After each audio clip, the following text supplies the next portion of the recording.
This is the TheOnePoint Podcast, and I am Rohit Yadav. Robots are no longer a science fiction. They are reshaping industries right now, from autonomous warehouses to robotic surgeons and self-driving farm equipment. Intelligent machines are transforming how we work, produce, and live. At the core of this revolution are bold startups powered by cutting edge and serious investments. So, in this episode, we'll explore the rise of robotics, the companies leading the charge, the innovations driving the progress, and the challenges that still lie in the ecosystem. So, whether you are an investor, a tech enthusiast, or just curious about the topic, you have the front row seat right now to the future of automation because robotics revolution isn't coming, it's already here. And today we specifically cover robotics from the context of manufacturing and industrial applications. And to discuss this amazing topic, I have an exciting investor guest joining me today, Sagar from Runway FPU. Sagar, thanks for joining in. Thanks, Rohit. It's a pleasure to be here. Looking forward to our conversation. Yeah, me too. Sagar is a senior partner and CTO at early stage industrial tech VC firm Runway FPU, based in the Norway. He's recognized as a top 10 data driven VC thought leader globally and has a track record of successful investments and exits. We all know how difficult that last part is. Contributing to 3 unicorns at Catapult, 2 exits at EXP Group, and 1 exit at Runway FPU. And with deep expertise in the tech and the business strategy, mentoring 120 plus startups at Catapult and previously head of Opera Software at India, you might find him on a panel or a stage nearby you in Nordics event. So Sagar, let's dive in. Explain to us what Runway FPU is, where you guys are focused on right now, how big is the fund, and if you want to highlight some portfolio wins for Runway, please go ahead. Sure. Thanks for the fantastic intro, Rohit. Runway, as Rohit mentioned, we're based out of Norway. We are a 30 million euro early stage fund investing in industrial technologies, with, of course, a focus on manufacturing, automation, and so forth. We've been doing this for about 3 years already. We have a little over 20 investments. Most of the investments are here in Norway, with a couple of them spread in Europe, in Germany, in Italy, in Sweden, and so forth. I think at the core of what we're looking for is individuals who have deep domain expertise, have kind of lived the industrial life, and are now looking to create technical software, hardware solutions to essentially transform the very industry they've been part of. So I think with that kind of skill set, background, and experience, we managed to tap into the right kind of skill set, the right kind of individuals that will be the transformers of industry for tomorrow. That's sort of our core investment mandate and investment thesis, essentially. We've had one exit already, although it's not a typical industrial automation or manufacturing tech. It is a company that dealt with ESG reporting, CSRD reporting for industries and enterprises. It was one of the earliest exits we had. It was one of our first investments as well. Apart from that, we've kind of graduated from investing purely in B2B SaaS and software into deep tech as well. So we have in our portfolio companies, WSense in Italy, which is a subsea wireless communication network. Think of it as subsea Wi-Fi for the ocean. First in the world, breakthrough technology. We're also invested in OT, which is listed often in top 30 industrial startups to watch out for. They're revolutionizing by creating virtual PLCs, really taking on some giants there. I'd like to just name drop one other called Sonair. It's utilizing ultrasound technology to help replace LiDARs on all those robots you see moving around in the industrial landscape. LiDARs are $1,000 minimum, while ultrasound technology from Sonair will be significantly cheaper. So we're looking to really disrupt industry at that scale. Okay. And explain to us your journey to Runway FPU. So you obviously did a lot of other investing before Runway.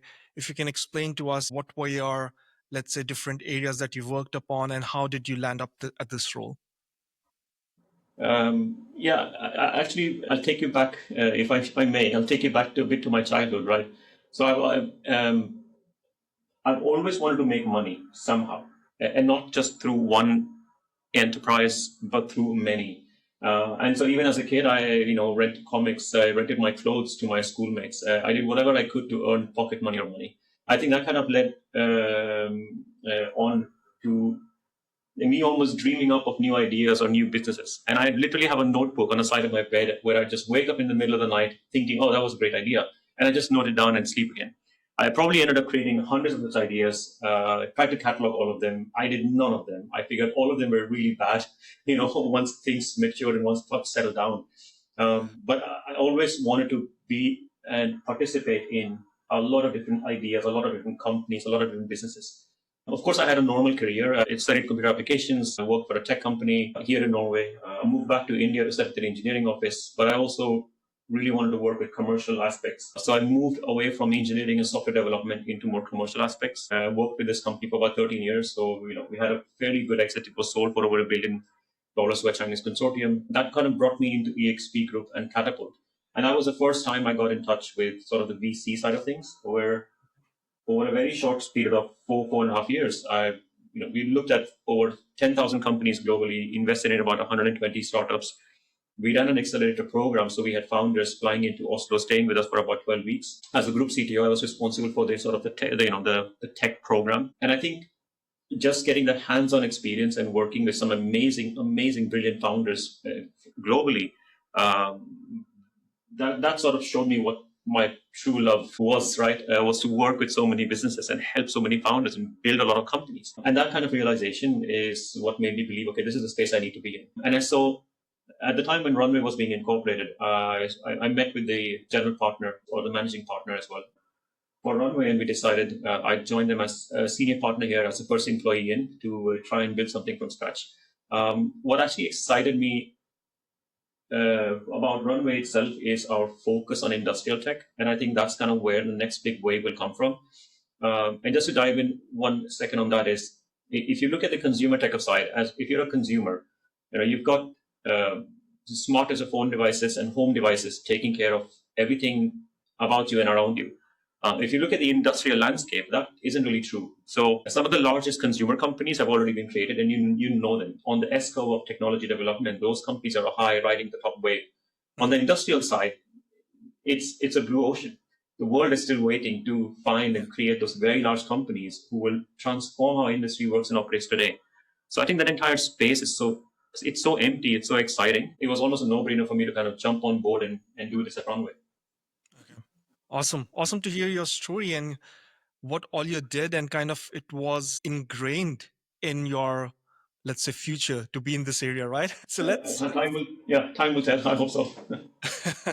Yeah, so let's zoom out and focus on this industrial tech, which you talk about in Europe and specifically Nordics. How do you feel the industrial tech and manufacturing tech startup investing market is right now, and where has it come from? So you already touched upon the topic that it's an open area right now as compared to the software technology and startups. But if you can give us some pointers on growth, the number of startups or number of investors, that would be great. Yeah, I think if you look at the current state and go back to where it's coming from, right? Obviously, a lot of things have changed over time that has brought this movement. If I just touch upon a couple of those things, right? One, of course, is people, right? You understand, the modern workforce today expects things to be digital. And if you want to recruit and hire the best for your industry, you will want to have the right kind of digital systems and technology around you. And that's kind of key, right? To attract the best talent, you have to also become a better employer. And I think that plays a small part, a small but an important part of it. And I suppose the other is the focus on net zero, sustainability, efficiency, and so forth. That obviously is a major driver of things. And that sort of, that's where the demand is created within the industry to do better, to be more sustainable, and so forth. And of course, third, and largely, this kind of from being local to becoming global, and then almost like thinking of globalization, right? You want to be able to produce so much, but you want to do it efficiently. You want to do it at good enough margins and so forth. So it's a no-brainer, again, that adoption of technology, it has increased, let's say a couple of years back or 3 to 5 years back. And so the current state, I think, is quite exciting. And now if you look at the future, if you look at the current macroeconomics and the future, obviously with everything that's going on in the US and between Russia and Ukraine and other regions of the world, self-sustainability and a lot more focus on independence from very complex supply chains and so forth, that's pretty high on the agenda, along with, of course, dual use cases and defense and so forth. And I won't dive into those areas right now. I think the current state and then the future, although worrisome, it's equally exciting to be in the venture space because it's environments like these when you will see a lot of innovation being created, but also adopted. Without the adoption part of innovation, nothing really changes too much. And that's the worst part of being in venture. But now I think it's a really exciting time, especially in Europe, because Europe has understood and realized, okay, we need to be a lot more independent compared to what perhaps we have been in the past, right? So I think the current state is extremely and equally exciting. And I think also welcoming to those nationals of other regions who may see Europe as being a new opportunity. So I hope it actually changes how people look at the US and actually we have more talent flowing in than rather than flowing out, which has perhaps been in the past. Okay.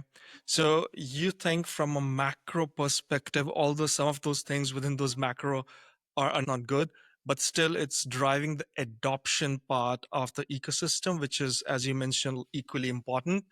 Do you see much higher deal flow in the manufacturing tech and industrial tech in 2024 and now 2025 as well because of these changes than 2023 or earlier? And how has the investor reception been? So you were designed to focus on industrial tech, but there are investors who might have modified their strategy a bit to include industrial tech and manufacturing tech. So the ecosystem is expanding both from the startup side as well as from the investor side. How do you see both those aspects? Yeah, it's a good question again. I guess we'll touch upon it. We'll touch upon more on sort of the capital access side of things, right? So I mean, let's not fool ourselves. Capital is becoming more scarce. Capital is becoming more expensive. So of course, it is not easy to fundraise, not just for funds itself, but and of course also for startup founders. That said, there is absolutely a shift in focus into industrial tech, especially with dual use tech again, but also industrial tech itself, right? To be more, if you're going to improve and optimize your entire supply chain, if you're going to remove dependence on, let's say, again, your supply chain and so forth, you're going to be investing much more on industrial tech itself, whether it's on automation or manufacturing and so forth. Let's, if I go broader for a minute there. So that said, in terms of deal flow, we're seeing perhaps more, but also perhaps more mature companies that are taking up, that are looking at innovation. I think it's more natural now. It's also easier, I believe, now. In the last couple of years, AI has helped a lot. AI has definitely helped startups and scale-ups become more lean, become faster, and more efficient. I think that is tremendous. Okay. More what I see is in terms of adoption. So we of course work with a lot of corporates. We are part of a large corporate ourselves. We have a lot of corporate partners where we of course have discussions around innovation and startup tech adoption. If you go back 5 to 6 years, and perhaps even longer, you will see the amount of jobs that were released for chief digitalization officer or chief innovation officer in industries, right? So that's kind of been what has been happening over the last couple of years. And now with major industrials all having their chief innovation or tech or digitalization officers, you understand their job is to adopt technologies. I think that is now taking really good shape where there is active pull from industries looking for solutions, looking for innovation. And so the conversations we have now are not about who do we speak with, it's more about what do we have to offer. And that's a big change for 5 years. Awesome. Glad to hear that. And as an investor, if you have to choose a couple of hottest area within the whole industrial tech sector, what would they be and why? Yeah, if you, I guess if you look at if you kind of stack the industrial tech, right? If you stack them up, right?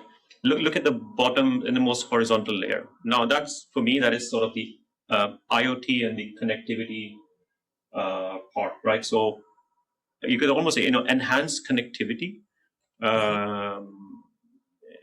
together with IoT is perhaps going to be the backbone of manufacturing tech itself. It's going to enable smarter supply chains. It's going to enable predictive maintenance. It's going to enable advanced analytics, optimization, and so forth. So I think something that is at the bottom layer of the industrial tech stack is perhaps key for me. And similarly, as Runway, we've done investments within that space, right? Then I think when you go one level higher, perhaps on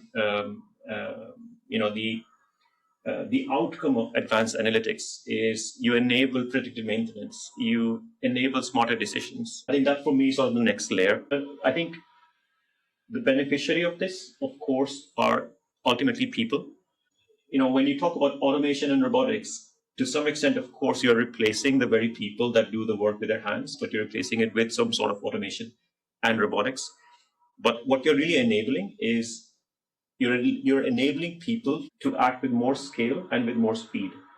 And I believe that perhaps on the top layer of this industrial stack for me, where you bring in automation and especially through auto robotics, I think that is literally a blue ocean as well, right? It enables resilience, it enables efficiency, scalability in almost incomprehensible scale.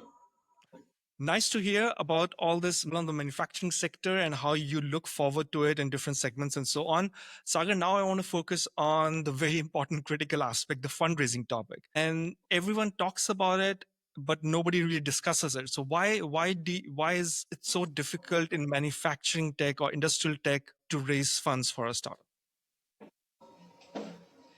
Yeah, I guess it's perhaps most investors aren't ready. They don't know what they're talking about, right? Of course, so investor readiness is important, right? But I guess manufacturing tech itself, it is seen as being very capital intensive. It has long development cycles, also long deployment cycles. The returns are not as immediate as pure software. The execution risk is, of course, often high. There can be regulatory complexities, operational complexities, and so forth. So it's never a straight line to success, but with manufacturing tech, perhaps even more so, right? And I think it's that risk, it's that additional risk that is perhaps harder to digest for most investors.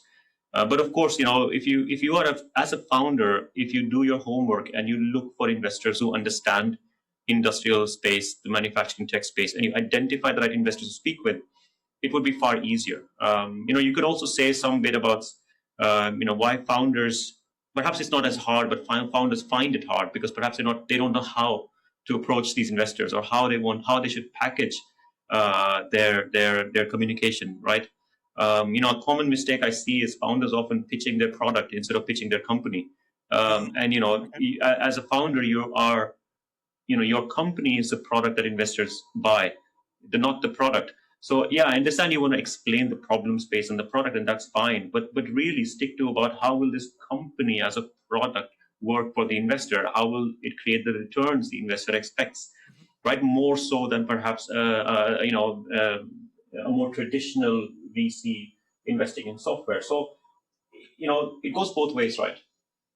Okay. And within the manufacturing tech space, you say obviously it's hard for some of the investors to invest capital in capex oriented startups. But what are the risks that pre-seed and early, let's say, seed stage startups are ready to take? Are they just afraid about capex, or are they ready to take on some technical risk as well? And how do you evaluate those risks? Yeah, okay. So when it comes to risks in a startup, there can be all kinds depending on the market segment, etc. Right? But there's always, the thing that sells is uh, what kind of product you have. Is it solving a real problem? And of course, you shouldn't be the founder saying you're solving a problem, but it should be an actual customer or from a customer's perspective, right? So if there is a clear, let's say not a clear product market fit, because in pre-seed and seed that's perhaps not often there, but there's an indication of product market fit, right, at a minimum. And then there is an indication of a go-to-market for that product within an industry. Either that comes from the founder or their references, or perhaps the VC or the fund is, a part of such an ecosystem. I think if you have those two, the tolerance level goes quite low, and the execution risk also becomes far lower. But at the same time, if you flip it on the founder side of things, as a founder, if you're able to provide some evidence on a clear path of scalability, clear evidence on some sort of market adoption, and this goes to any startup really, right? I don't think that's a challenge at all. VCs are built for risk, so saying that they are risk averse is contrary to what their natural state of being is. Okay. Venture is a risk asset class anyways. If I talk about nuances within this, so you as an investor are ready to take up risk in terms of if a startup doesn't have any revenues, but as you mentioned, there should be some understanding of where they are going. That could be in terms of, let's say, collaborations with customer. That could be, let's say, a customer saying that, yes, we are doing a partnership, we are evaluating, and so on. So if you just focus on that segment first and that segment, and if you can elaborate on what exactly are you looking for when you talk about traction in general? Yeah, that's a great question. Absolutely. I'll refer one of our startups we invested in, based in Germany, called Phantasma Labs. They're utilizing reinforcement learning AI for industry to improve their or optimize their manufacturing processes. Okay.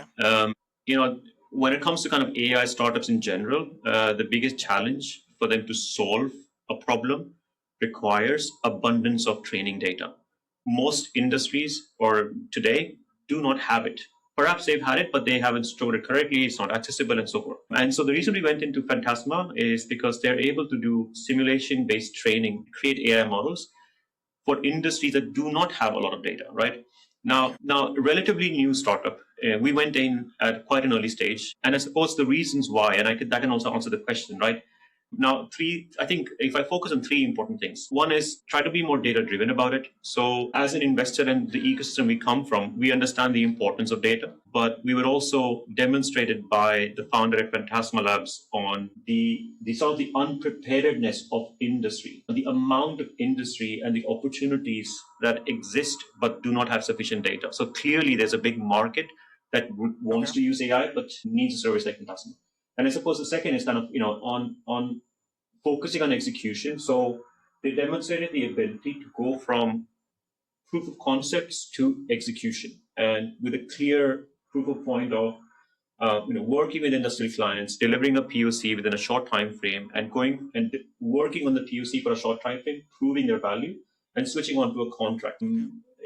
Dialogues with investors aren't transactional. Like dialogues with investors need to go. It's relationship building. Right, it takes time, and so during that time, if you're able to demonstrate, deployment of POCs, execution of POCs, the results of them, and of course, not all POCs result successfully, and that's fine, but be transparent, right? Be open, when you're doing that.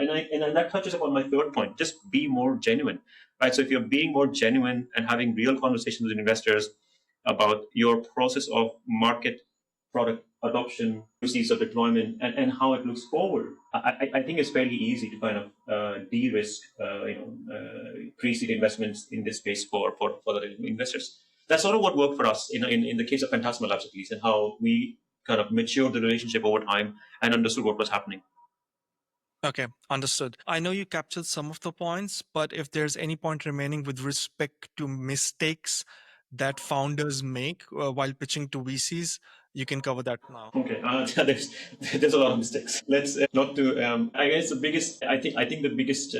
We've touched upon some of these aspects, so maybe I'll rush through them as well. Not knowing the investor you're speaking with.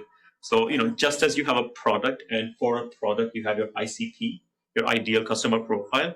Your company is a product, and it has its own set of ICP, which is sort of the, let's say, investor customer profile, right? What kind of investors will invest in your business, your company, and help it grow and scale? So I think that alone is a mistake many founders do. They feel like, okay, let me just talk to all the investors I get my hands on. Well, that's the wrong approach. Sure, in the beginning, you might want to talk to many investors just to get some feedback and some learning and to train yourselves in how you pitch and how you speak. But eventually down the line, yeah, you need to be sure of who you're talking to, why you're talking to them. You shouldn't have to sell them your product and problem space. They should know it already, right? I think that's a pretty big mistake they often do. And I guess second is, they try to be very transactional instead of being more relationship building. Don't approach a conversation with an investor to close the round or to raise funding. Approach an investor to build a relationship, get to know them and have them, know you as well. Spend some time in educating and learning. And I think that will derive into more. Actually, I think if you do those two things right, then you're kind of on the right track already. Of course, this is VC funding may not be the right opportunity for you as a business anyhow. Not every business is supposed to be VC funded anyways. You have to understand VCs have a short and fixed cycle of investing and holding and ultimately getting a return. You may or may not be the right person for that, or your company may or may not be the right company for that. So I think understanding those nuances goes a pretty long way. Okay. And is there specific fundraising advice that you heard from a founder that you would like to share with other founders who are listening to the episode? Some tricks, tips, maybe. I think one thing I would recommend is, if you are building relationships with founders, and if you haven't done it already, if you aren't sending them updates monthly, that's the lowest hanging fruit you have. But more so, and take it for what you may, promise things that you're going to deliver over the next 6 months and then actually deliver them, right? Now you can be clever about it. You may have already delivered certain things and then you promise and you deliver or you over deliver. I think once you kind of build that excitement, that helps close. If you build an excitement and then you build FOMO on top, that you are going places, and if you don't join this journey now, you will lose out. Excitement plus FOMO is almost guaranteed to get you the investment. And how you create that excitement, how you create that FOMO, I mean, be creative. I shouldn't have to give you ideas here, but I think if I were a founder, I'd work on those two aspects. Okay, awesome. With respect to the ecosystem, do you think, and this point comes up multiple times in many conversations, some say there's enough capital for the ecosystem in manufacturing tech and industrial tech. Some other investors or founders say there's not enough. So, in which camp do you fall in, if you can explain that? Yeah, I think there is definitely capital available, Mhm. right? It's not enough for everyone. So there's always going to be this kind of fight. But I guess the problem is that it's not allocated efficiently, right? And we touched upon this earlier, right? So the traditional VC models are built for much more faster, less capital heavy tech sectors. That's the traditional model. So many, let's say, GPs with little experience within the funding, they kind of stick to that blueprint. They're probably not the right investor for industrial tech Okay. to start with, right? I mean, if you look at investors who have been doing this for a while, who understand industry, who understand industrial tech, manufacturing tech, and so forth, I think you get much more support outside of just capital. Now, capital allocation in the right place is important, but what's even perhaps more important is getting access to actual customers and deployment. So, approach an investor for much more than just capital. Capital helps, but what helps better is getting a customer, getting a paid account, getting revenue in. I think those sort of things help tremendously much more. So yes, capital's there. But you just have to do your homework to find it, and I think that's the challenge. Okay. And then there's discussion of early stage capital availability versus late stage capital availability in Europe. So in which camp do you fall? So a lot of discussion is around, hey, you know what? For early stage, there's still enough capital. However, for late stage, Europe kind of fall backs, and there's this discussion of US versus Europe. I'm not sure what your thoughts are on that. Yeah. Okay. So there's no denying it, right? There will always be more capital, and so far in the US, right? If you look at sort of, if you just look at some tech and some trends on AI investments, it's probably 50. Well, with just OpenAI alone, that does 40 billion in raising now. You probably have seen close to 100 billion invested within just AI in the US versus perhaps all of Europe put together. Are we scratching a billion, maybe, or a little bit over? Right? It's massive. So of course, there's more capital available in the US, and I've Mhm. seen a lot of European companies, build and scale their businesses here, but ultimately for their series, let's say B or C and beyond, all the fundraising takes place from the US. But what's wrong with that, right? If you're building an industrial tech and manufacturing tech company, as a founder, you want to create a big global company. And so whether you start here and raise funding from the US or elsewhere, I don't think that's so much of a challenge. But to your exact question, yeah, I agree. I don't think Europe has the capital, not today. But I think things are changing, right? Because of what's happening with the macroeconomics. I think this will change. So I'm looking forward to a better, much more stronger Europe because of it. Okay, awesome. Uh, Sagar, so finally, I always ask this question. If you have heard something interesting, inspirational thing or idea that you have read or heard recently that you would like to share with the audience, please do that. Yeah, great. I'll take you back what I started with, right? If you imagine the S curve of development, Mhm. consumer tech is on the top of the wave, while in Mhm. that S curve, industry tech is at the bottom.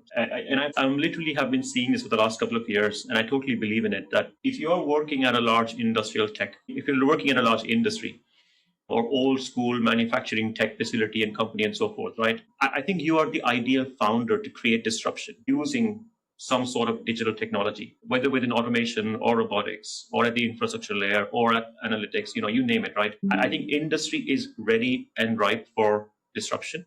Okay. It is challenging, but it is entirely possible. There are funds like Runway and like many others in and across Europe who are there to support you. Awesome. With these thoughts, Sagar, thank you so much for joining in and sharing the light and insights on everything related to manufacturing tech and industrial tech, and what founders should look at in terms of fundraising, and how should they approach actually fundraising, because obviously it's not easy for everybody, but the nuggets you shared today probably makes it easier and provides them a much better runway to work with. And thank you so much for joining and sharing your insights, Sagar. Thanks very much, Rohit. It was a pleasure to speak with you. Take care. Bye. Take care.